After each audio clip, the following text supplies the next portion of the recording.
Sejam muito bem-vindos. Começa agora mais um episódio do Venda e Prosa Podcast. Eu vou repetir de novo, tá? Eu sou chato, eu sou aquele cara chato.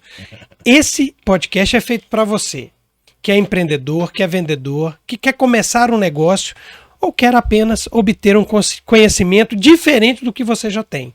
Então, tudo que a gente faz aqui é para você. Então, participe conosco, mande suas sugestões, converse com a gente nas redes sociais, se inscreva no canal, é óbvio, porque isso é o principal que faz a gente dar continuidade a esse projeto. Bom, esse episódio é um oferecimento do Meu Menu App. É um sistema de otimização para pedidos de delivery.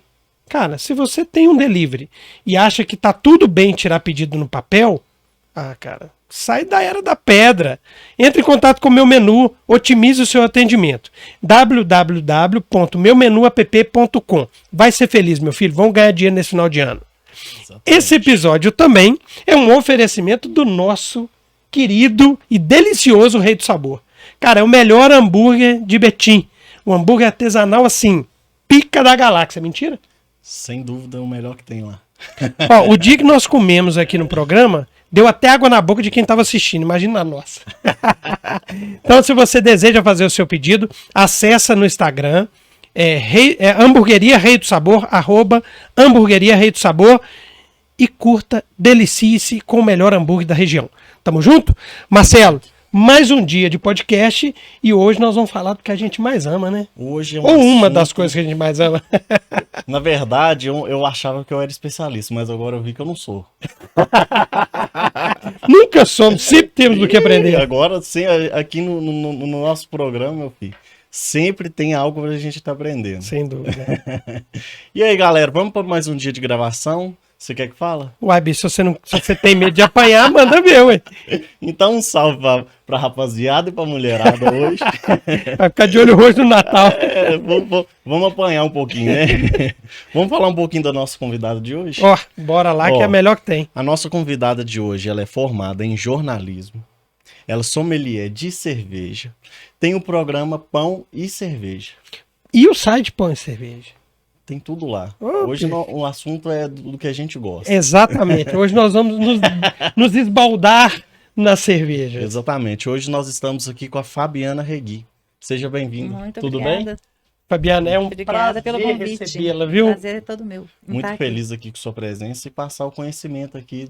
Falar um pouco sobre o que a gente ama. O brasileiro ama, né?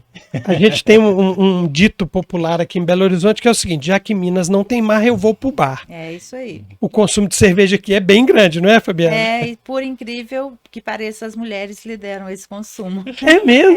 Eu não sabia disso. Que legal. As mulheres também são... As mulheres são... mineiras sabem o que querem. E são o poder, né? As mulheres mineiras são poder. Mineiras não, as brasileiras, as mulheres tomam conta de tudo, né? Sim, as que vieram aqui no nosso programa provaram isso e hoje ela também vai provar isso aqui pra gente. Exatamente. Claro que sim. Fabiana, vamos começar assim, logo falando do mercado. Como que é o mercado de cervejas hoje, principalmente em Minas Gerais, que eu acho que é o berço da cervejaria artesanal, das cervejas artesanais? Como que é o mercado em si? Como que a gente está hoje situado no mercado de cerveja? Bom, a gente tem um mercado em que tem muita competição. A gente tem alguns bons players, né, neste mercado, e a gente está muito bem posicionado em relação ao Brasil, porque nós temos uma produção, a gente hoje é o 4º produtor de cerveja artesanal do país. Legal. E isso é muito chefiado, né, capitaneado pelo Polo de Nova Lima, que concentra muitas cervejarias, mas hoje em Minas Gerais a gente tem cervejarias espalhadas por todo o estado. Então a gente pode falar que Minas Gerais é um estado produtor de cerveja na sua totalidade.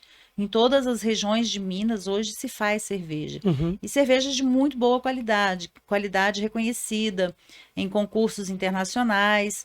Então a gente está muito bem posicionado e a gente é muito bem visto no mercado. As cervejas mineiras são muito bem vistas no mercado nacional e até internacional, porque a gente tem prêmios internacionais importantes aí para cervejarias mineiras, né, brasileiras.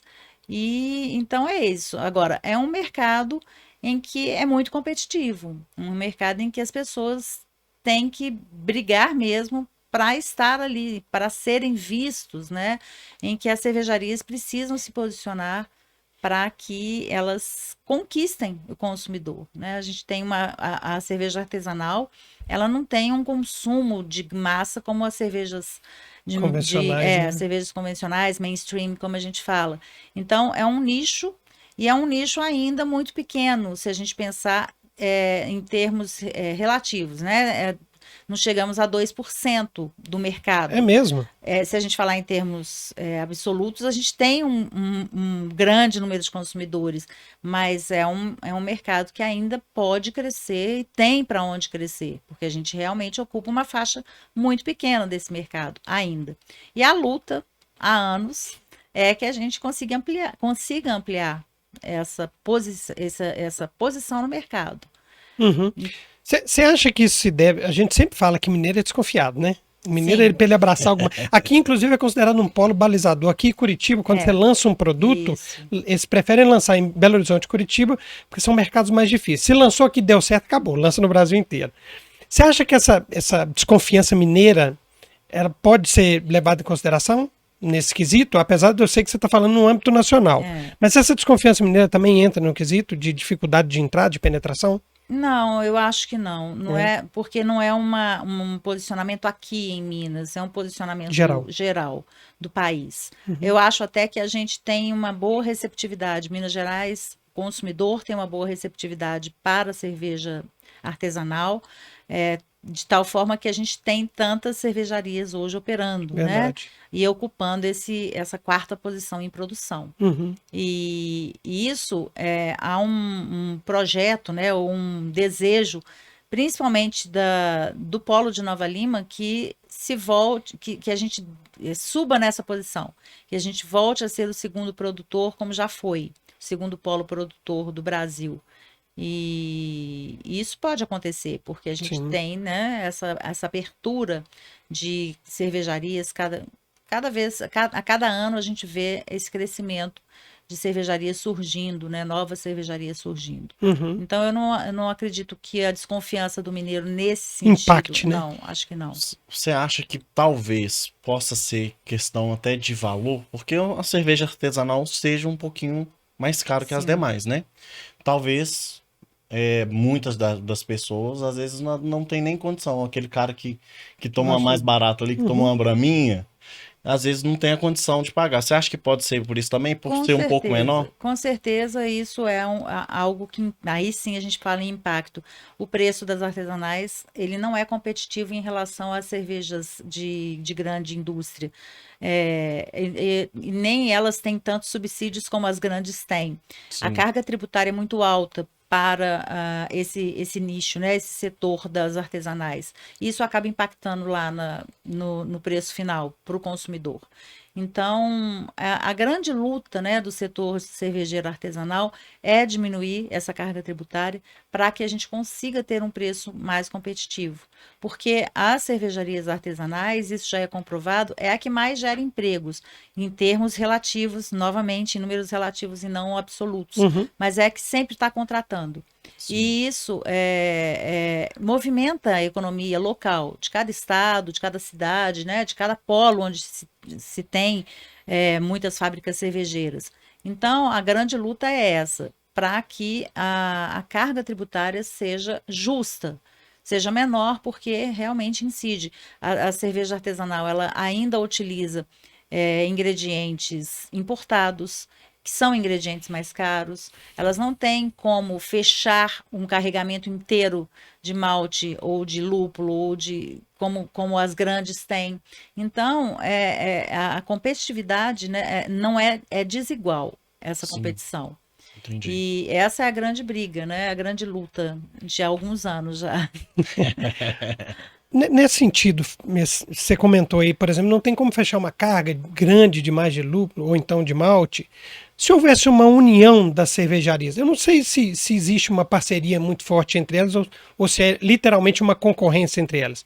Mas se houvesse uma união delas para que pudesse fazer uma... Não, até existem algumas associações de cervejarias artesanais justamente para essas compras coletivas. Perfeito. Mas não é algo são associações que reúnem determinadas cervejarias. Não é todo o setor reunido numa só associação. Uhum. Mas mesmo assim a gente pode dizer que tem. Essas iniciativas existem. Que bom. Mas ainda é pouco para que se consiga essa competitividade maior. Entendi. Bom, continuando de mercado. Minas Gerais, por exemplo, se destaca nesse quesito. Mas teve um baque na época da Baker, por conta daquela situação da Baker. Provavelmente o crescimento que estava previsto para cervejas artesanais, pegando aí porque a Baker era líder nesse segmento, foi se perdendo por conta disso. Qual foi o impacto dessa situação da Baker nas cervejarias artesanais que ficaram? No primeiro momento foi muito grande e muito nocivo para a imagem das cervejarias artesanais. Então, aquele consumidor desconfiado, né? Não tomo cerveja artesanal, não sei como ela é feita. Ele definitivamente migrou ou saiu da possibilidade de comprar essa cerveja. E na época, as cervejarias artesanais, elas fizeram comunicados conjuntos, né, assinados por todas as cervejarias que fazem parte do Sindbebidas, que é um dos sindicatos, né, ligado à FIENG, e que reúne as cervejarias artesanais aqui em Minas, a maioria delas. Todas as cervejarias assinaram esse comunicado para mostrar que as suas práticas tinham uma lisura de não utilizar aquele determinado produto químico, né, que foi utilizado ali no caso da Baker.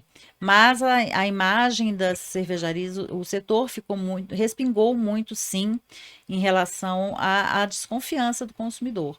Só que, não posso falar em sorte, porque foi um azar maior. Coincidiu com o início da pandemia. Então, esse caso foi muito abafado pela questão da pandemia, que foi muito mais grave, né? Em números, né? Muito mais gente morreu. É verdade. Então acabou que se diluiu. O que seria notícia o ano inteiro acabou de alguns meses acabou sendo abandonado, né? As pessoas já não estavam mais interessadas nas vítimas da cerveja, porque existiam vítimas diárias de uma pandemia, né? Que assolou o mundo todo. Então, nesse caso, a sorte, né? O azar menor de ter acontecido isso num momento em que teve um outro fato tão mais grave. A gente comentou aqui já que as práticas de algumas pessoas, de algumas empresas, respingam nas parceiras, né? A gente entrevistou até uma pessoa do Sol e Bronze, que faz bronzeamento, e ela falou assim, às vezes alguém se queimava, por exemplo, num bronzeamento em outro lugar, e querendo ou não impactava, porque a pessoa ia para a internet e fala assim, queimei fazendo bronzeamento, todo mundo acha que o bronzeamento é o mesmo. Acho que acontece isso muito também, todo mundo pensa, não, se acontece isso com a Baker, todas fazem do mesmo jeito, a gente corre o mesmo risco, né? Acaba generalizando o fato. Né? E que eu acho que, na verdade, o que aconteceu com a Baker, não sei se foi um acidente ou se foi algo planejado de alguém, eu me recordo mais ou menos da situação na época. Mas igual ela falou, não é uma coisa normal, não é um produto que as pessoas, que as empresas cervejeiras costumam utilizar. Num primeiro momento, falou-se muito em sabotagem da indústria, mas isso foi descartado. Os laudos policiais, inclusive, comprovaram que não existia isso. Foi uma série de fatalidades, né, de pequenas fatalidades que geraram essa grande fatalidade de matar 10 pessoas. Para você ter ideia, nunca houve nenhum acidente, em nenhum tempo, né, da existência da cerveja no mundo, houve um acidente como esse. Que coisa, hein? Então, fatalidade foi uma sucessão de azares, porque você comprar um tanque em que vem furado, né, e a parte onde estava furada é uma parte que seria protegida. Utilizar um produto que não teria contato com o líquido e que acaba tendo contato. Comprar um produto e receber outro. Então, foram uma série de erros acontecendo e eles mesmos cientes daquele vazamento, daquele tanque, eles não tiveram a noção da gravidade do que aquilo poderia causar. Eu tenho absoluta certeza de que eles não tinham noção de que aquilo Não foi pudesse premeditado, causar. né? Não foi premeditado. Sim. Eu acho Entendi. que o grande, na minha opinião, né, e assim, eu não quero julgar, porque Claro. não tenho esse poder, nem, assim, a minha opinião mesmo, como consumidora, e não como quem trabalha no mercado. Eu acho que o posicionamento da empresa pós-acidente é que foi muito pior. Os acidentes teriam sido entendidos ou compreendidos por vítimas e tudo, se a empresa tivesse tido uma postura ética em relação às vítimas que fez. E ela não teve. Então, Eu eu senti acho falta que disso também, como o consumidor. grande erro da Baker, na minha humilde opinião, né, volto a dizer, eu não tenho esse poder de julgamento, é o que eles, como eles agiram após o acidente. E isso foi muito grave. Porque se eles tivessem desde o início, sabendo que existia um vazamento no tanque, se eles tivessem assumido que havia algum erro e que eles iriam arcar com com Com o todas ônus de as todo- consequências daquilo, não, mas eles quiseram camuflar os fatos, eles vieram com versões estapafúrdias, em determinado momento eles foram à Câmara Municipal acusar as outras cervejarias de usar como se as outras cervejarias estivessem envolvidas naquele caso específico, quando nunca tinha acontecido, e sabendo que as outras cervejarias, a maioria delas, né, eu acho que 4 cervejarias utilizavam o glicol, mas o propileno, que é o próprio para consumo, e eles estavam utilizando o dietileno, que não é próprio para consumo. Perfeito. Então, assim, essa postura que eu acho que foi problemática, e eu acho que a Baker hoje paga por esse pós-acidente, e não especificamente pelo acidente. Apesar de ter sido muito grave, matar dúvida. 10 pessoas e deixar sequelas em dezenas de outras, é um fato muito grave. Mas mais grave é a postura que ela adotou depois disso. Em termos de empresa, né? Sim, Para se manter no mercado, por exemplo, se ela tivesse tido uma postura diferente, talvez eu tivesse acho sobressaído disso com menos impacto. a gestão de risco nesse caso foi muito, deixou muito a desejar. Foi muito fraca, foi enganosa com o consumidor. E eu acho que a marca Perdeu paga muito com ainda, isso. perdeu muito com isso. E acabou manchando, sim, o segmento. mercado inteiro, né? Porque, né? Quem garante que os outros não estão mentindo? É Né? verdade. Sim, e fica pra gente que é consumidor, né? Você vê lá uma cerveja que teve esse acidente, né, com pessoas, você vai ficar desconfiado. Eu, por exemplo, ué, sou um mineiro legítimo. Eu sou aquele mineiro da gema. Eu lembro que tinha um amigo meu que desconfiado, tomava fico sempre. muito dela. Eu também sempre tomei muito. Vou até mandar um abraço pra ele, o Aquino, que é um dos caras que me ensinou a tomar alguma cerveja, sabe? A Heineken, por exemplo, não gostava. Depois fui aprendendo a tomar e tal. Assim E mesmo. hoje não consigo ficar sem, né? Mas vamos falar da parte boa, né? Boa. Agora chegou a hora. Entrando nessa parte de cerveja. Hoje, na cerveja, nas cervejas artesanais, quais são os tipos mais consumidos? Tem algum tipo que, tipo assim, que é o preferidinho das pessoas? Das cervejas artesanais, o estilo mais consumido são as IPAs ou IPAs, né? Sim. Realmente, as IPAs conquistaram o paladar do consumidor de artesanais. E isso é muito incrível, porque as IPAs são cervejas mais amargas, né? Sim. E as pessoas normalmente têm muita rejeição ao amargor. Então é aquele paradoxo, né? Muita gente diz que não gosta de cerveja porque cerveja é amarga. E aí as pessoas passam a consumir cervejas muito amargas e preferir essas cervejas mais amargas. Sim. Então essa é disparado. Tanto é que é um estilo que vem se desenvolvendo em subestilos que a gente tem inúmeras modalidades, umas 3 dezenas mais ou menos de subestilos de IPAs. IPAs com Sim. malte defumado, IPAs de baixo teor alcoólico, IPAs de muito teor alcoólico, com maltes escuros, enfim, uma modalidade, cada dia surge uma novidade em relação a IPAs, o que é muito interessante a gente acompanhar a evolução do estilo a partir da evolução dos ingredientes, dos equipamentos, das tecnologias que vão surgindo. Então você vai enxergando, fazendo um retrato do mercado, né, da parte técnica desse mercado, a partir do desenvolvimento desse estilo, que é muito legal. O engraçado é que quando eu tomo uma cerveja artesanal, você sente o cheiro, aquele aroma, que às vezes é cítrico, né? Que você fala, não, mas o que será que tem aqui? A gente fica naquela vontade de beber e fala, mas aqui tem um pouco disso ou daquilo, e é difícil, né? Pra gente, por exemplo, não ter o paladar treinado para isso. Sim. Mas qual foi vamos dizer assim, o produto colocado que você se surpreendeu mais? Porque existem pessoas que fazem de banana, com laranja, né? Com cítricos ali, com frutas. Qual foi aquele que você mais se surpreendeu? Assim, o que me surpreendeu quando eu entrei para esse mundo, né, das cervejas artesanais, é que cerveja não era só a cerveja que eu conhecia. Eu só conhecia a loura gelada, né? E aí me apresentam uma cerveja toda frutada, com muitos aromas de frutas, e não era porque ela tinha frutas, mas por uma questão da fermentação. E eu me surpreendi bastante em saber que existiam cervejas tão diferentes. E no caso, essa cerveja que me encantou muito no início, ela tinha uns aromas que me lembravam jabuticaba, mas não tinha jabuticaba ali. Era uma cerveja francesa, não tinha, mas tudo pelo trabalho de levedura.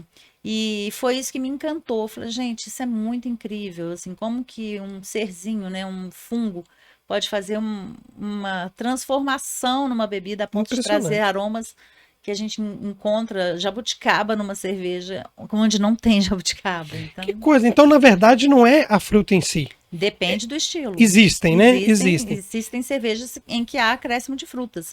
Mas muitas das cervejas que você sente, banana, ameixas, damascos, elas são frutos de fermentação. Que legal, eu não sabia disso, olha só. Que massa. Eu igual falei, né? Na verdade, pra quem não sabe, o povo acha que eu sou, né? Que eu bebo acho que eu bebo desde criança, né? Pelo jeito. Mas não, eu comecei a beber depois dos 25 anos. Hoje eu tô com 32, comecei a tomar cerveja depois dos 25 anos. E a princípio, igual ela falou, comecei com a cerveja, com a loura gelada, né? Mas hoje eu já acho muito legal esses estilos de cerveja. Eu tava até comentando ontem, brinquei ontem, o supermercado que eu costumo ir muito, que é o Carrefour, né? Lá sempre tem algumas promoções de algumas cervejas especiais. E quando eu via lá, falei assim, cara, essa cerveja aqui, sei lá, vamos supor, R$28 uma garrafa de cerveja, tá aqui na promoção, vou levar para me experimentar. E com isso, eu aprendi a tomar algumas outras cervejas. Não vou me recordar o nome, mas eu achei muito interessante, achei muito legal. Que falei, cara, é muito bom isso aqui, então dá para me encaixar aqui de vez em quando. Não, e na verdade, quando você migra para uma cerveja artesanal, é diferente porque você tá tomando uma cerveja convencional, você toma 10. A artesanal você não toma 10. Você toma às vezes 2 ou 3. Você aprecia, na verdade, né? É para degustar, não pra você, né, embebedar, como dizem. Por isso que você tem que ter as mainstream, né, as de massa, para você fazer uma festa, por exemplo. Você não vai passar o dia inteiro tomando IPAs. Você vai enjoar, né? Ela vai te cansar o paladar. Então você vai tomar cervejas mais leves, né? Sua cerveja loura mesmo. Tradicional, leve, né? Digamos assim. E de vez em quando você vai lá e pontua com uma cerveja artesanal, né? A cerveja artesanal tem essa pegada de ser... Ela tem muito sabor, né? Então, cansa. Você não consegue ficar bebendo sem pensar nela, né? Você presta muita atenção. Para não perder até esse mercado, digamos assim, a maioria das artesanais tem as suas pilsens, né? Todas justamente para poder pegar essa mapa, para você poder tomar um pouco mais, digamos assim. Elas precisam ter justamente para poder vender em maior quantidade. Você tem que ter uma cerveja de batalha, que a gente chama, né? Perfeito. Você tem que ter. E assim, as pilsens artesanais, elas têm muito sabor de malte, a gente sempre sente aquele gostinho dos grãos, né? Que é muito bom. Então, assim, elas têm que ter até mesmo para complementar o portfólio delas e carregar as outras que são tão caras. Você tem que ter uma cerveja mais barata dentro do seu portfólio para poder concentrar suas vendas ali. Senão você não consegue sustentar a produção das que são tão caras. Perfeito. Né? Você compra uma cara e compra 12, né, da mais barata. Então, você precisa ter. Todas têm que ter. E hoje, qual que é aquela cerveja, assim, campeã no Brasil? aquela artesanal que você fala, essa aqui recebeu vários prêmios, essa é a... Nossa, a gente tem várias. É mesmo? A gente tem várias cervejarias Mesmo que são disputando muito com renomadas. as grandes de fora? Mesmo disputando. A gente tem em Curitiba a Bode Brown, que é uma cervejaria muito premiada. Vai anotando aí. E a ponto de o Bruce Dickinson do Iron Maiden escolher uma das cervejas da Bode Brown para ser a cerveja, uma das Troopers, né? Que eles têm várias. Então, é uma cerveja muito premiada. A gente tem a Vals, que já é uma cerveja artesanal ligada a uma grande indústria, né? Porque ela pertence à Ambev. Mas ela é uma marca craft dentro do universo Ambev. Ela é super premiada, né? Ela acumula aí mais de 300 prêmios. Em cada estado a gente tem muitas, e aí a gente tem cervejarias que são muito renomadas, são hypadas, né? A Dogma, por exemplo, de São Paulo, é uma cerveja muito cara, mas é uma cerveja que desperta aquele desejo do consumidor. Eu vou ter que tomar pelo menos uma. Aqui em Minas a gente tem Koala, Tarim, que fazem esse trabalho também de um nicho mais restrito, mais restrito. E que são cervejas muito diferenciadas. Então, a gente tem boas artesanais espalhadas pelo país. Você é jurada desses concursos cervejeiros, né? Mas tem muita... Como é que funciona esses concursos? A pessoa fala assim, olha, eu produzo uma cerveja aqui, tá aqui, eu quero que ele entre. Ou não, existe toda uma seleção? Como é que é o processo eles abrem a inscrição e você, como cervejeiro, escolhe as cervejas que você quer mandar para aquela competição. E aí vem as malícias, né? Se for uma competição muito grande, a dos Estados Unidos, por exemplo, é a maior do planeta, assim. Ela tem hoje 16 mil cervejas concorrendo do mundo todo. Então, a pessoa só pode escolher X rótulos, nem sei a quantas eles estão limitando dessa vez. Eram 4 ou 5 até o ano passado, até esse ano, né? Já estou no... Nós já estamos no finalzinho, né? Ano. E aí a cervejaria tem que escolher aqueles rótulos que ela tem certeza que são muito bons no seu portfólio e tem chance de ganhar lá. Mas você tem concurso brasileiro de cerveja, já é o maior da América Latina. Aí estamos falando de 3.500 cervejas concorrendo. É muita coisa. Mas aí só do Brasil, né? Então você pode mandar quantas você quiser. Tudo vai depender da cervejaria. Se ela quer participar com todas as cervejas que ela tem, se ela quer participar com 2 cervejas, quantas mais você mandar, mais chances você vai ter de ganhar. Né? E aí essas cervejas são inscritas em categorias, elas não competem todas entre si, competem cada uma dentro da sua categoria, né? Pilsen com Pilsen, IPA com IPA, não existe IPA com Pilsen com Stout, não é isso que vai acontecer. É dentro da mesma categoria. E aí os juízes, a primeira rodada, né, de julgamento em qualquer concurso começa pela seleção daquelas que têm chances de continuar dentro da competição. Então, na Argentina, os espanhóis chamam isso de cata. É justamente isso, é você catar as cervejas que vão ficar e que vão subindo, né? É como se fosse uma Olimpíada mesmo, né? Você vai competindo uma com a outra, e você analisa todas aquelas cervejas. Ali nesse momento você não está comparando uma com outra, você está analisando cerveja por cerveja. Cerveja item por item, né? Os atributos que ela tem que ter, existem guias, né? De estilos que fazem, que dão os parâmetros que a gente tem que julgar. E as cervejas que obedecem esses parâmetros em excelência, elas vão subindo para próximas mesas de julgamento. Então, são pelo menos 3 rodadas de julgamento. A primeira é uma seleção, a segunda aí já é uma escolha das melhores entre si, até chegar na mesa final, que é a melhor das melhores, né?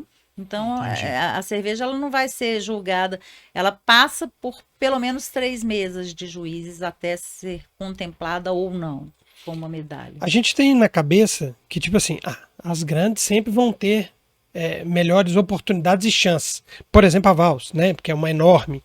Existem surpresas nesse tipo de concurso? Tipo uma pequenininha Falei, nossa, mas essa cerveja é Existem deliciosa. dos dois lados, existem surpresas de cervejas que você nunca, cervejaria que você nunca ouviu falar, que não tem nenhum ano de vida e ganha melhor. Que Você top. fala, gente, de onde é essa cervejaria? Como eu nunca vi, né? Como é que eu nunca ouvi falar? E inclusive até em Minas, às vezes eu me surpreendo que eu falo, gente, que cerveja é essa? Eu tenho que ir pesquisar, aí descubro que ela é do norte de Minas. Uhum. Muito interessante, né? E eu fico louca para provar quando eu vejo. Eu falo, Tá nossa, sempre aparecendo novas cervejas. sempre. Ou também acontece as surpresas de uma cerveja que a gente despreza por ser cerveja de grande indústria, ganhar melhor naquela categoria.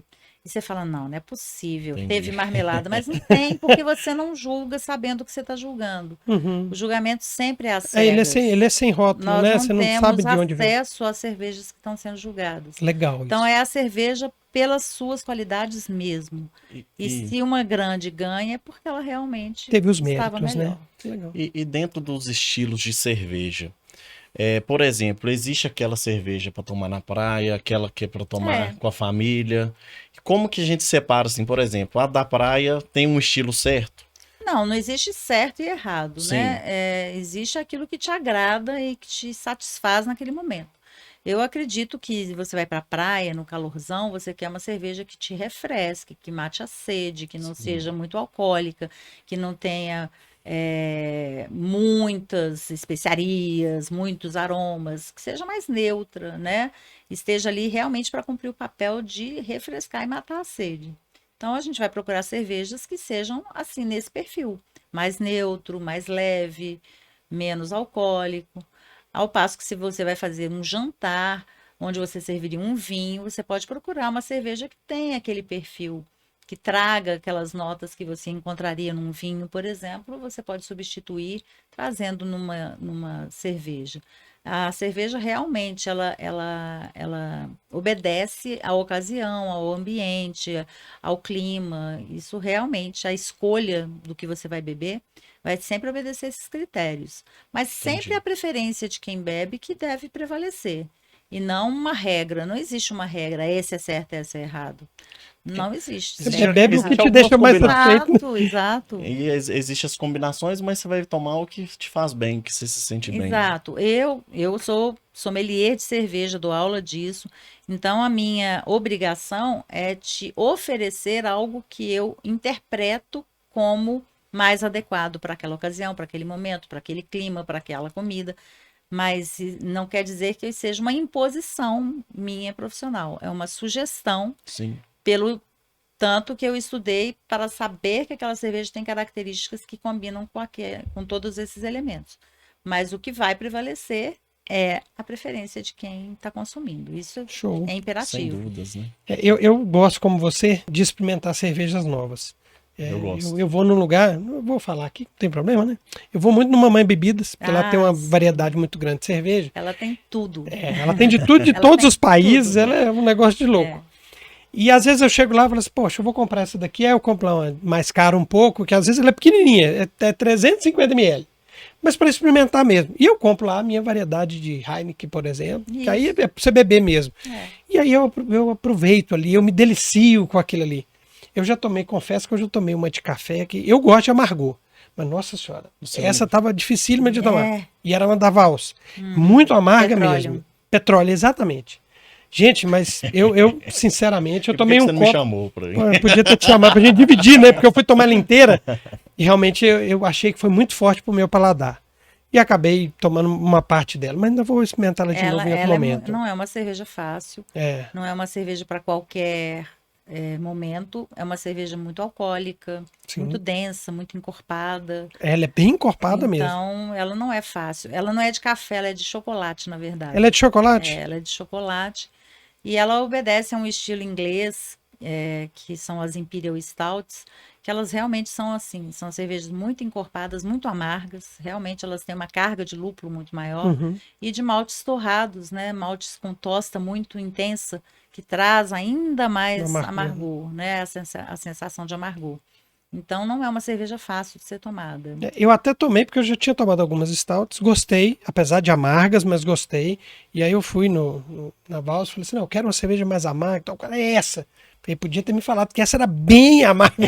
Aí, assim, ela é muito utilizada em harmonizações com sobremesas de chocolate, sobremesas mais densas, né? Porque que aí tragam bate o doce o com o amargor, né? faz aquele contraponto, o corpo da cerveja encontra a densidade da comida, né? Do bolo, por exemplo, de um brownie com sorvete, isso combina bastante. E aí você acaba tendo uma outra impressão da cerveja, que não tomando ela pura, Simplesmente, né? né? Exatamente. Bom, já anotei Desavisadamente. essa, na próxima vai ser com uma sobremesa e eu vou voltar a tomar dela. Bom, você comentou aqui que você é sommelier e que dá aula disso, né? Você Sim. ministra curso. Conta um pouquinho como é que funciona o curso, se todo mundo pode fazer, qualquer pessoa pode fazer, o que tendo você... mais de 18 anos pode fazer o curso. É um curso muito para. Hoje a gente trabalha muito com a curiosidade. Quando a gente lançou esse curso, eu lancei uma escola, eu e o Marco Falcone, que é o mestre cervejeiro, proprietário da Falk Beer, um dos pioneiros da cerveja aqui em Minas e no Brasil. E a gente lançou em 2012 a Academia Sommelier de Cerveja. Não existia ainda nenhum curso de sommelier aqui em Minas e a gente tinha ido fazer o curso em São Paulo pela Demens Academy, que é uma academia de Munique, alemã, e que fez a sua primeira turma fora de Munique, aqui no Brasil, em São Paulo, para formação de corpo docente. E aqui de Minas Gerais, fomos eu e o Marco Falcone convidados para fazer parte desse grupo, de um seleto grupo dessa turma em 2010. Uhum. E a intenção, quando eles lançaram essa turma, era divulgar esse curso, fazer com que esse curso fosse oferecido em várias praças brasileiras, mas eles fizeram uma parceria em São Paulo com o SENAC, que é uma instituição nacional, mas que não tem uma direção nacional. Ele tem suas regionalizado, núcleos né? regionais. Então, o SENAC tem liberdade para fazer o que São Paulo fez ou não. E o de Minas não quis fazer, não pôde ou não teve interesse naquele momento.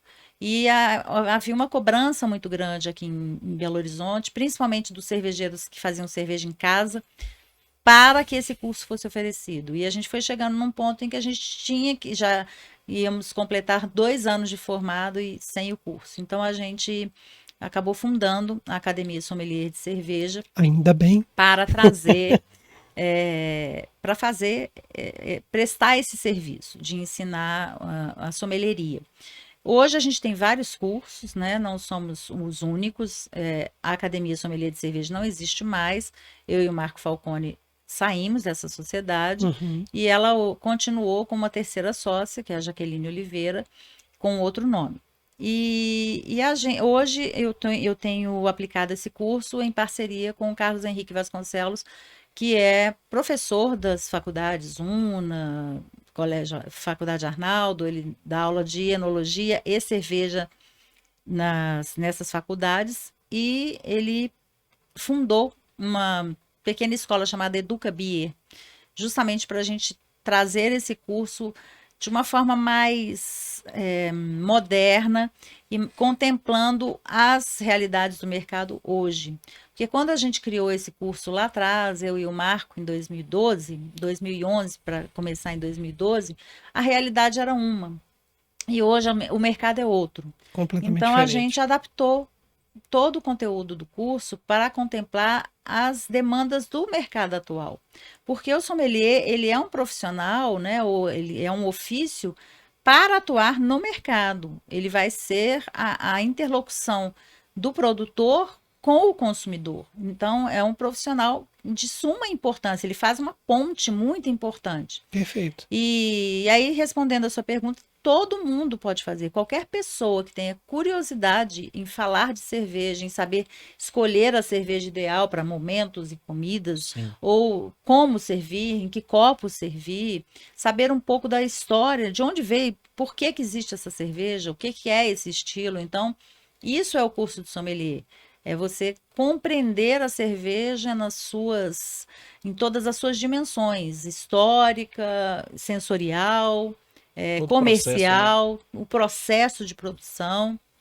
Entender defeitos que possam haver naquela cerveja. Então, a gente trabalha todos esses quesitos. E aí, qualquer pessoa pode fazer, não precisa ter pré-formação nenhuma. Né? Só para deixar claro, o curso não é para ensinar a fazer cerveja. Não. É a parte de interlocução Serviço mesmo, de você entender cerveja. sobre cerveja. O sommelier é aquele que faz o serviço da cerveja. Desde Perfeito. entender o que está definido ali naquele rótulo, como vai ser servido, em que temperatura essa cerveja vai ser servida, em que momento, para qual tipo de paladar. Então, é a interpretação mesmo da preferência do consumidor e fazer o cruzamento com o que o produtor está entregando. Por isso que eu falo que ele é uma ponte. Né? Ele lê dos dois lados, ele lê aquilo que o produtor está fazendo e ele traduz isso para o consumidor. Eu tenho uma curiosidade de saber como que é o processo, que eu não sei. Uma vez eu fui na cidade da minha tia, que é em Catas Altas, e lá tem, de vez em quando rola Alambique de pinho. tem um concurso de vinho. Temos cervejarias lá. Tem? Eu acho que tem também. Só que na época, quando eu fui, não sei se era um concurso de vinho ou algo do tipo. E minha tia conhece um dos produtores de vinho que tem lá na região, e tinha até um vinho de jabuticaba. Que ela levou a gente lá para conhecer onde que fazia todo o processo. E eu achei magnífico, achei muito legal. Trouxe umas garrafas de vinho, né? E eu tenho essa curiosidade também de... Algumas cervejarias, elas hoje abrem para visitação e fazem um passeio guiado. A Krug, ela tem feito isso uma vez por mês, acho que é uma vez por mês, aos sábados, no período da manhã. Então você vai, legal, não sabia, não. visitar a fábrica e aí você vai entender onde que a cerveja, que cada uma das etapas do processo, onde cada etapa acontece. E no final de tudo você vai experimentar todas as cervejas que estão lá saindo da fábrica. Então é um passeio muito legal. Mamãe Bebidas fazia um negócio desse, um negócio de van, que levava para várias, né? Era o Rodrigo Lemos, que é um dos primeiros blogueiros, acho que foi o primeiro blogueiro de cerveja do Brasil. Ele é aqui de Belo Horizonte e ele promovia. Uma van, era um tour, né? Ele fazia esse passeio, mas o Beer Tour chamava. Beer Tour. Mas ele não tem feito mais, não, pelo que eu saiba, ele não tem feito mais. Mas ele fez vários desses passeios e era muito legal porque ele levava no Mamãe Bebidas para ajudar as pessoas a comprarem, levava em várias cervejarias. Tinha almoço. Aí parava para almoçar. Era um passeio de um dia inteiro. Muito legal. Era muito legal mesmo. Legal. Por isso eu fiquei abismado, eu não sabia o da Krug. Eu vou entrar em contato, eu também tenho essa curiosidade. Eu tenho um amigo que fabrica, mas fabrica em casa, né? Ele faz com casca de banana. Muito gostosa a cerveja. Eu tomei, muito gostosa. Tem aquele aroma gostoso, sabe? Mas eu nunca vi ele fabricando. Ele tem, lógico, as panelas todas ali, mais artesanal mesmo, literalmente, né? Menor. Mas eu tenho curiosidade de ver uma produção. Todo processo produtivo é maravilhoso, né? O processo de transformação numa indústria é sempre muito bonito. É muito interessante, sim. É um processo muito longo, não é um processo de 2 horas, né? É um processo maior, mas é muito instigante você ver acontecer. E algumas fábricas, né? A HB mesmo tem a fábrica ali na esquina, dentro do bar. Então, se a pessoa tem a sorte de pegar um dia que o mestre cervejeiro, que é o Carlos Henrique, com quem eu me associei para dar as aulas, né? Se ele estiver lá, ele tem o maior prazer também em mostrar onde acontece cada coisa. O Albanos também tem o bar, né, de fábrica ali no Sion. A fábrica fica dentro, é uma pequena fábrica, é uma fábrica de rótulos especiais. Então, se a pessoa der a sorte, pode ser que ela chegue lá no bar naquele dia e está tendo produção de cerveja naquele momento. Então, dá para ter um conhecimento, mas o passeio da Krug, ele é já pensado para isso. Para mostrar para as pessoas como que é cada etapa do processo. Bora agendar? Agenda, porque vale a pena. Vou agendar mesmo. Vale a pena. Anota aí. Vai estar anotado já. Bom, eu sinto falta, às vezes eu vou num restaurante ou num bar que tem cerveja artesanal, eu sinto falta disso, de ter, por exemplo, no cardápio, olha, você pedir aqui uma carne, Você pode pedir. O ideal é esse tipo de cerveja. Eu sinto falta dessa harmonização. Existem alguns bares que já têm isso, né? Que ele já tem essa junção. Eu queria fazer um pequeno bate-bola aqui para a gente poder ver. De acordo. Tá chegando as festas de final de ano, né? Às vezes a pessoa quer comer um peixe. O que casa? Às vezes quer comer uma carne de porco. O que casa? A gente pode fazer um rapidinho aqui, só para a gente elucidar para quem está assistindo o que pode beber. Bom, no Natal, principalmente, tem muito Chester, peru, Sim. as aves, né? O que casa bem com as aves? Qual o tipo de cerveja casa bem? Normalmente essas aves, elas não são servidas a ave somente, né? Sim. Elas são manipuladas, né? E feitas de forma que há molhos, farofas, né? Que são recheadas, elas são recheadas Sim. com coisas mais potentes do que a própria carne de ave. Uhum. Então a gente não vai fazer a harmonização pela carne da ave, mas sim pelo por conjunto. todo o conjunto, porque senão a gente comete o erro de colocar uma cerveja que ficaria muito aquém, né, dessas aves. Uhum. Então, normalmente, essas aves são recheadas com farofas, dos próprios miúdos da coisa. Frutas, é muito comum que haja frutas em calda, frutas secas, né, ameixas, pêssego, figos, não é? Uhum. E sempre algum molho. Muitas vezes é o próprio molho da ave, né? Do cozimento, né? Do cozimento da ave. Então, a gente não tem aí um potencial de gordura muito, muito grande. E quando a gente tem comidas que são mais gordurosas, a gente precisa entrar com cervejas mais potentes, em álcool ou em amargor, para fazer limpeza de paladar. As aves já não têm essa necessidade tão grande. Eu gosto muito, e eu estou até recomendando essa semana no meu programa do Põe Cerveja na rádio, que se harmonize essas aves com as Blonde Ales, que são cervejas belgas, as blondes belgas, porque a gente tem as americanas. São cervejas de um teor alcoólico lá entre 5,5% e 6% de álcool, mas que tem aromas e sabores de fermentação que lembram muitas frutas. Essas frutas que eu falei, pêssego, ameixas, então essas cervejas ficam muito interessantes porque elas têm uma densidade não muito alta, não é uma cerveja muito encorpada, mas não é uma cerveja aguada, levinha. Ela tem uma espuma muito cremosa, né, que faz aquela sensação, né, a percepção tátil é muito interessante, e elas combinam muito nos sabores das frutas com o que vai ser acompanhado ali das aves. E a potência alcoólica dela não é algo tão alto que pudesse se sobrepor aos sabores das aves. Então, Ótimo. Pode eu falar gosto uma? muito. Pode? Manda lá. Então, os meus amigos até zoam, né? Que eu tenho muito costume de fazer tulipa, que é no Franguinho, meio da né? asa, né? Uhum. E gosto muito de picanha suína. Sim. O que casa bem com isso? Você faz como? Assada, Eu frita? faço um air fry. Ah, sim, sim, Um air sim. fry pra... Bem temperadinho, Isso, bastante alho, né? É um exatamente. tira-gosto Um que você tira-gosto faz. mesmo. Porque normalmente estou sozinho em casa, vou lá, Uhum. faço um tira-gosto que eu gosto. O que Show de casaria bem com isso? Eu colocaria, ou você coloca uma German Pils bem sequinha, né, com um amargor mais potente, ou você pode colocar uma cerveja ácida, que tenha a acidez que você substituiria, por exemplo, um limão que você pingaria nessa carne e tudo. Legal. Você pode trazer essa acidez através de uma cerveja sour, que é bem interessante. A gente tem várias sours interessantes, a gente tem um estilo hoje brasileiro, que é a Catarina Sour, e são cervejas ácidas que levam alguma fruta. E existem algumas até que são com limão, ou com laranja, com abacaxi. Então você procura uma cerveja ácida que tenha essas frutas também mais cítricas, que vão ficar super legal. Assim, eu gosto Deixa bastante comigo. dessa Legal. complementação de sabores, assim. Sim. Bom, aí tem também aquelas pessoas que amam peixe. Eu estava até escutando a própria CDL essa semana. Eles estavam falando que a tendência de usar o bacalhau na ceia de Natal aumentou muito. Então, pro bacalhau, aquela bacalhoada, que normalmente a pessoa toma um vinho, né?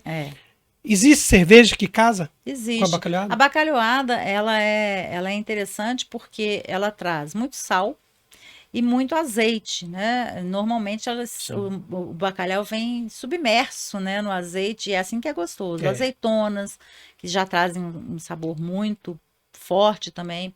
Legumes, cebolas, ovos cozidos. Normalmente é feito assim, né? Aquela Uhum. bacalhoada clássica.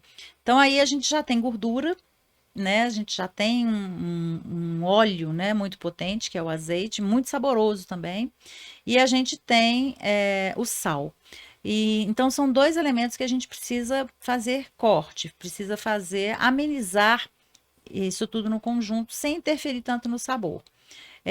Eu preciso de cervejas que sejam mais amargas e que sejam mais potentes para poder casar com esse bacalhau. Mas eu não quero tanto sabor, então eu não colocaria IPAs, por exemplo, que traz maracujá, que trazem muitos sabores e aromas de lúpulo, Uhum. e eu preferiria as Pilsens tchecas ou as Bohemian Pilsen, que eram chamadas assim antigamente, agora são Czech Pilsen.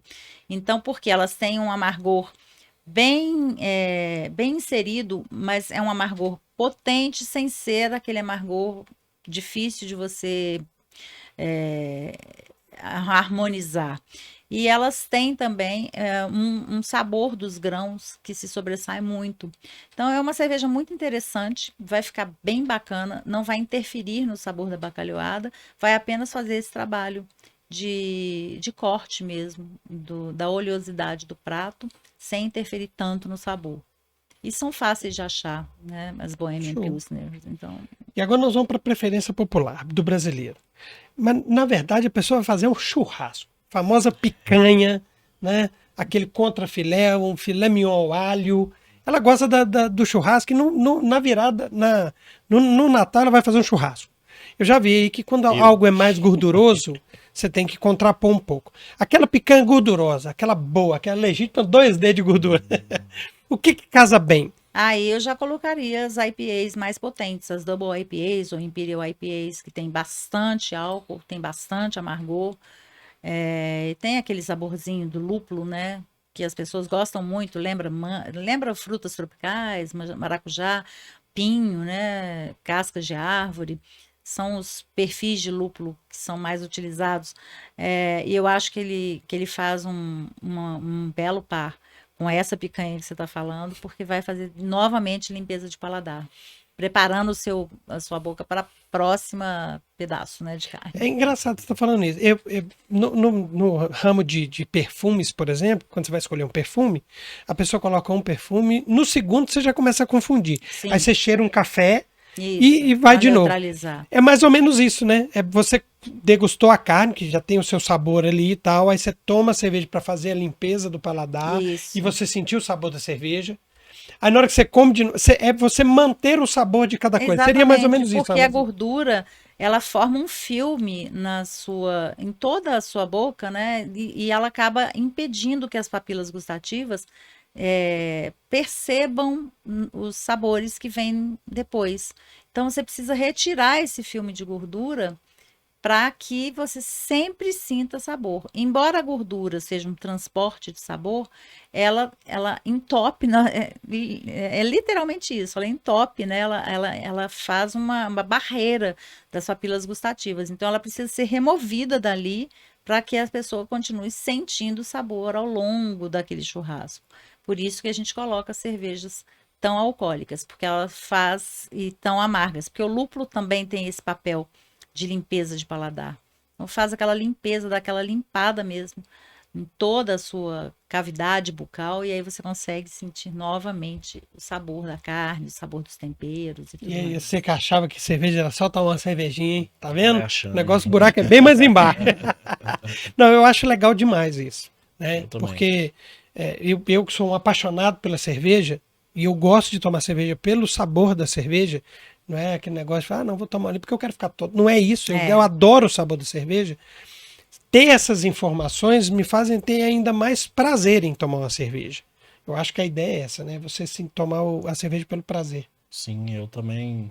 Eu tô aprendendo, né? É porque você começou Comecei. muito velho, senhor. Se Comecei tivesse com começado igual eu, com uns 14 Mas anos. nunca é tarde. Nunca é tarde para recuperar. É verdade. Não, mas aí igual eu falei, vou lá no Carrefour às vezes. Aí lá sempre tem algumas cervejas especiais. Eu tô sempre experimentando. E tem algumas que eu falo assim, não, amor, toma essa cerveja aqui. Eu acho que você não vai gostar. Da última vez eu me surpreendi que ela falou assim, uai, gostei sim. Porque ela não gosta tanto. Ela, na Uhum. verdade, ela não gosta tanto nem de cerveja. Uhum. Ela gosta mais de alguns drinks. Mas já dessa que eu falei pra ela experimentar lá, ela gostou É, a muito. melhor forma é essa, né? De você não ter preconceitos de experimentar. Sim, Ninguém é obrigado a gostar. Você pode provar uma e falar, não, detestei, não quero esse estilo, né?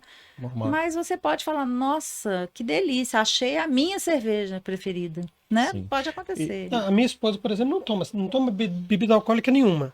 Mas ela é apaixonada com a Weissbier, que é a de trigo. É Ela a que eu não adora. gosto, por É exemplo. mesmo? É a que Olha eu aí, tá não vendo? tomo. Paladar é uma coisa, né? Gosto é gosto. É a que eu não tomo. É. Não, e, não e, gosto. e falando em preferida, você tem aquela sua queridinha sua mesmo? Não, marcas específicas não. Eu gosto muito de cervejas escuras, de maltes torrados, mais tostados. Então eu gosto muito de stouts em geral, porque elas têm esse perfil do malte torrado que eu gosto muito. Tem mais sabor de café, tem o sabor, né, às vezes algumas notas de castanhas, notas de chocolate que eu acho bem interessantes. E tem um amargorzinho que não é um amargor tão potente, é um amargor mais da tosta mesmo do grão. Então eu gosto bastante desse perfil de cerveja. Eu tenho aquelas que eu não gosto, por exemplo, Weizen, são cervejas que eu não tomo, porque me parecem muito enjoativas. Uhum. E eu não gosto de coisa muito doce também. Cervejas que sejam mais doces não me agradam. Eu prefiro as mais amargas mesmo. Show de bola. Entendi.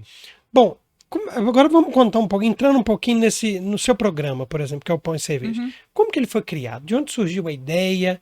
Foi um convite ou você já tinha esse Não, projeto? foi uma. Quando, em 2007, eu fui convidada para um evento com a participação da primeira sommelier de cerveja aqui do Brasil, a Silene Saurin, pelo extinto restaurante House.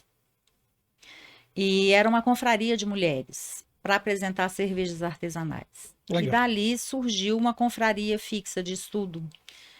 A gente formou uma confraria para continuar todos os meses indo ao house. Ele oferecia a casa e as cervejas para a gente continuar estudando cervejas. E a partir disso eu conheci algumas pessoas do mercado cervejeiro. O Marco Falcone, que veio a ser meu sócio logo depois, e outros cervejeiros que faziam a cena, né, cervejeira em Belo Horizonte naquele momento, 2007 eu estou falando. Então, eram bem poucas E estava pessoas bem mesmo. recente também essa Muito questão, poucas. né? Então, a partir desse conhecimento dos estudos da confraria, surgiu a ideia, o próprio Marco Falcone me deu a ideia de falar sobre isso em rádio, porque eu já trabalhava em rádio. Eu sou jornalista e desde sempre eu trabalho em rádio. Desde antes de me formar, eu já trabalhava em rádio e estudando jornalismo eu continuei em rádio. Então é o meu veículo praticamente único de trabalho. Uhum. Ele falou, leva isso para a rádio. Na época eu trabalhava na rádio CBN.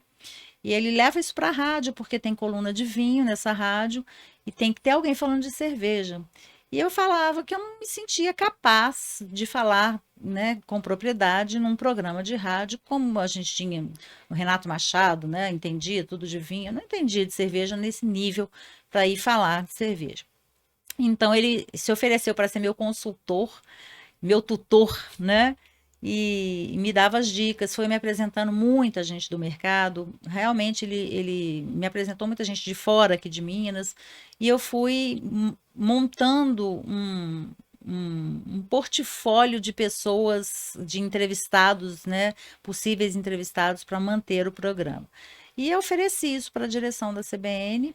Demorou um ano para a gente conseguir emplacar o programa, mas realmente era inédito, não existia nenhum programa de cerveja em nenhuma rádio, nem aqui nem fora. Uhum. Então, era realmente um produto que foi criado do zero. E depois de um ano, eles me deram o sinal verde para começar a fazer essa Legal. coluna. E aí E era pão e chamava. era É o mesmo chamado número Pão e mesmo. Cerveja, e ela ia ao ar uma vez por semana, às sextas-feiras, E era um programete de 10 minutos, sempre com uma entrevista com alguém do mercado, que era um mercado muito pequeno, então a gente conseguia achar as pessoas muito mais facilmente. Hoje eu teria mais dificuldade em ter acesso a tanta gente como eu tinha. E por ser novidade e único veículo falando disso, todo mundo tinha interesse, até quem não era aqui de Minas. Aí em 2015, isso foi em 2009, então a coluna surgiu, ela entrou no ar em maio de 2009.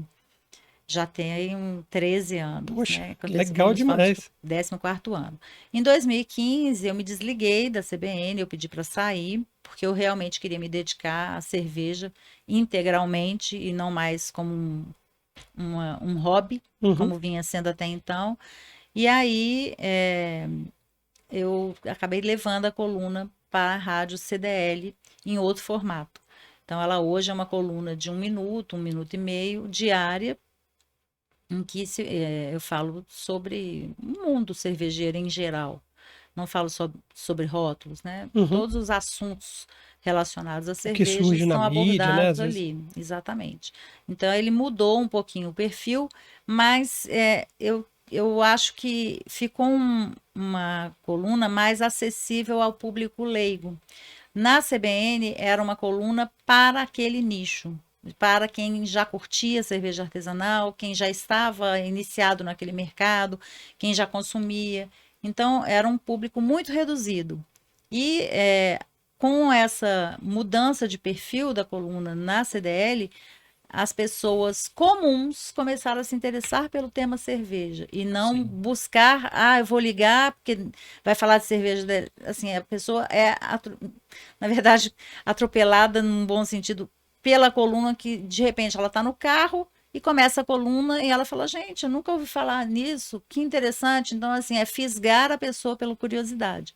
Então, eu acho que foi um ganho muito grande para a coluna, essa mudança de perfil, a mudança da rádio em si, que não é uma rádio tão nichada, né? Então, assim, eu tive, a coluna teve um crescimento muito grande de audiência, de alcance, a partir de 2015, quando ela foi para outra emissora nesse outro formato.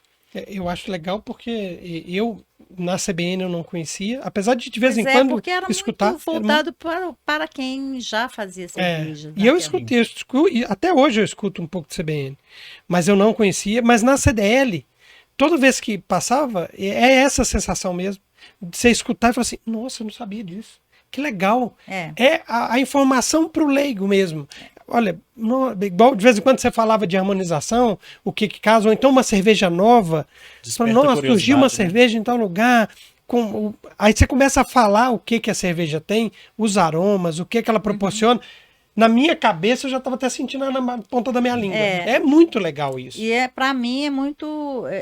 Eu gosto muito desse formato porque eu acho que democratizou a informação de uma bebida que é tão democrática. Ela não é uma bebida para ficar reclusa num nicho. Ela é uma bebida que todo mundo consome. O planeta inteiro consome cerveja. Por que não conhecer mais sobre essa bebida que a gente conhece tão pouco? Né? É uma bebida milenar, é uma das primeiras bebidas alcoólicas conhecidas pelo homem, e as pessoas sabem tão pouco, conhecem um tipo, né, de cerveja, quando tem tanta coisa a ser desbravada nesse meio. Então, para mim, como profissional, eu agora já falo como jornalista mesmo, é muito reconfortante, recompensador você falar para as pessoas e atingi-las, sabe? Falar, nossa, as pessoas querem ouvir isso. Isso é muito gostoso. Então, a coluna ela tem se mantido no ar muito por isso, porque o público abraçou bastante. Então, assim, era o que eu imaginava no início, né? Falar para todo mundo sobre cerveja e não falar para quem já conhece, né? E eu espero que continue ainda por muito e muito mais tempo, porque eu sou ouvinte assíduo. E você falou aí de cerveja milenar, né? Tem vários no mundo inteiro. Qual que é o país da cerveja? De onde ela surgiu? Tem algum... a cerveja surgiu, a gente segue a linha evolutiva do surgimento da cerveja no Crescente Fértil, na Mesopotâmia, que abraça alguns países, Egito, né, Mesopotâmia, são várias civilizações ali, Suméria, Babilônia, Egito, Aí a gente trabalha a partir dessa evolução do surgimento, onde é chamado de o berço da humanidade, onde surgiu a agricultura. Ali Sim. também surgiu a Matemática, cerveja, porque a economia, cerveja tudo, né? ela é fruto da agricultura. Na verdade, o homem não conhecia a possibilidade de colher, ele era caçador, nômade. E no momento em que ele consegue se fixar num lugar só, né? Normalmente entre cursos de rio, né? Onde as Uhum. terras são férteis, onde você tem água abundante, né? Então é ali que aconteceu, é chamado crescente fértil porque forma uma forma, são vários países, né? Vários que são montados, né? Civilizações que são formadas ao longo desses três rios, Eufrates, Tigre e Nilo, né? Uhum. E nessa formação de rios, se você fizer um desenho pelo mapa, você chega numa lua crescente. Então é chamado de crescente fértil por isso.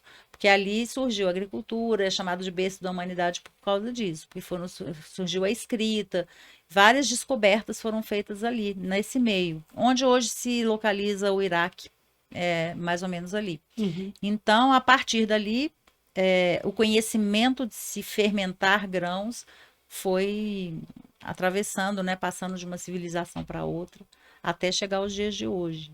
Entendi.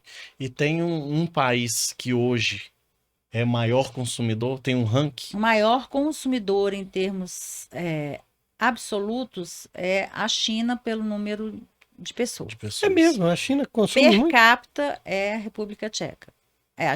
A China consome muito porque a gente tem Uhum, uma é muita gente, né? população Muito gigante. grande. Mas quando a gente fala em consumo per capita, o maior consumidor é a República Tcheca. E eu já ouvi falar que a cerveja Legal. lá é muito boa também. Da República É. Tcheca, Confere? confere, é onde surgiu a Pilsen, onde foi criada a Pilsen, né? A gente conhece cerveja e o sinônimo de cerveja para todo mundo é Pilsen. E foi onde Sim. ela surgiu, na E lá, República Tcheca. pelo que eu ouvi falar, porque eu não fui na República Tcheca, mas pelo que eu ouvi falar, lá toma-se cerveja de temperatura ambiente. Também confere? A Ou ela é temperatura gelada? ambiente de lá, É, não a sim. nossa Sim, temperatura ambiente. exatamente. Normalmente ela é um pouco mais gelada, mas não tão gelada Não, quanto a gente tem não, costume de beber. essa zero grau, -2, -4, sem chance. Só aqui que tem Lá isso. é só aqui.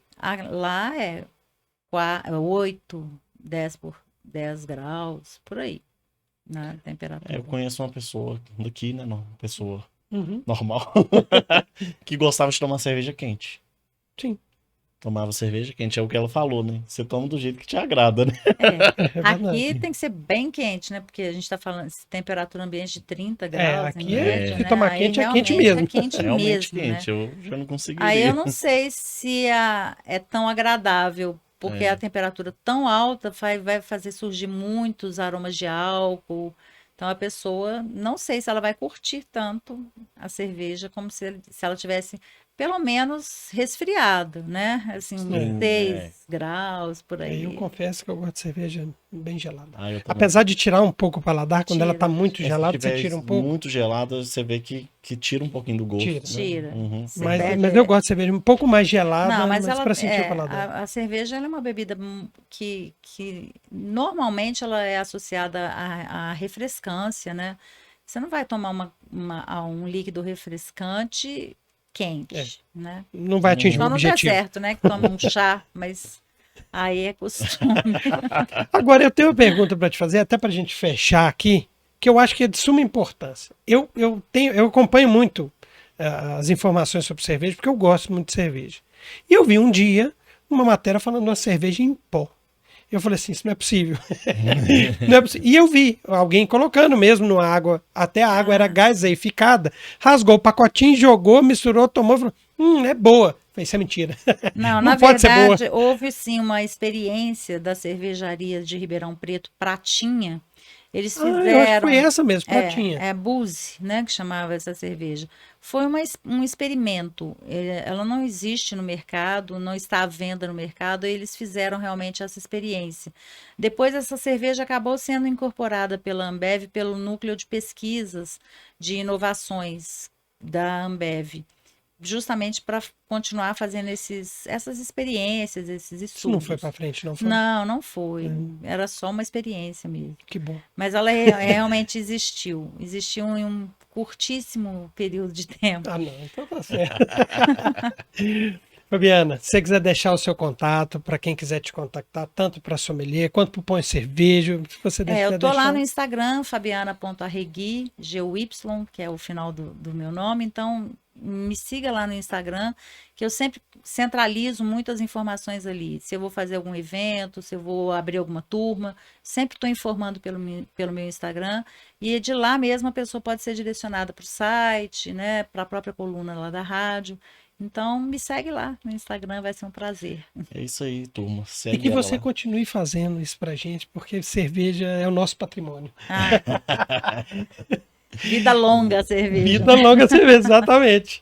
Gente, e para você que ficou até agora curtindo esse episódio, que eu tenho certeza que você gostou, agora inclusive vai poder harmonizar a sua festa de final de ano com uma boa cerveja, não esquece. Aqui embaixo aqui, ó, dá o seu curtir, se inscreva no canal, curta, comenta, compartilha. Exatamente. Siga a gente nos nossos perfis também, Vladson Campos Oficial e Pra Vender, @Pra Vender, que é o meu canal que eu ensino ali a negociação e venda pelo WhatsApp, que é a minha especialidade. E Marcelo, deixe os seus contatos para que possam te seguir também. Eu tô lá no Instagram, né? Primeiramente, sigam lá o Venda e Prosa Podcast. Poxa, sem dúvida. Sigam lá no meu Instagram também, pessoal, Marcelo Rocha Saúde. Tem o meu Instagram também que eu falo sobre plano de saúde, que é o Rocha Saúde BH. E siga lá, Fabiano. Tamo junto sempre, velho. Muito obrigado por tudo, obrigado por sua presença, Obrigada, por gente. compartilhar o conhecimento. Imagina. Bora tomar cerveja. Bora tomar uma. Um abraço para vocês e até a próxima. Fabiano, muito obrigado, viu, pela Imagina. presença. Galera, vamos junto até a próxima. Feliz Ano Novo, Feliz Natal, né, Vlad? Não, nós vamos fazer um especial de Ano Novo também que vai ficar legal. Feliz Natal para vocês, tudo de melhor. Tamo junto.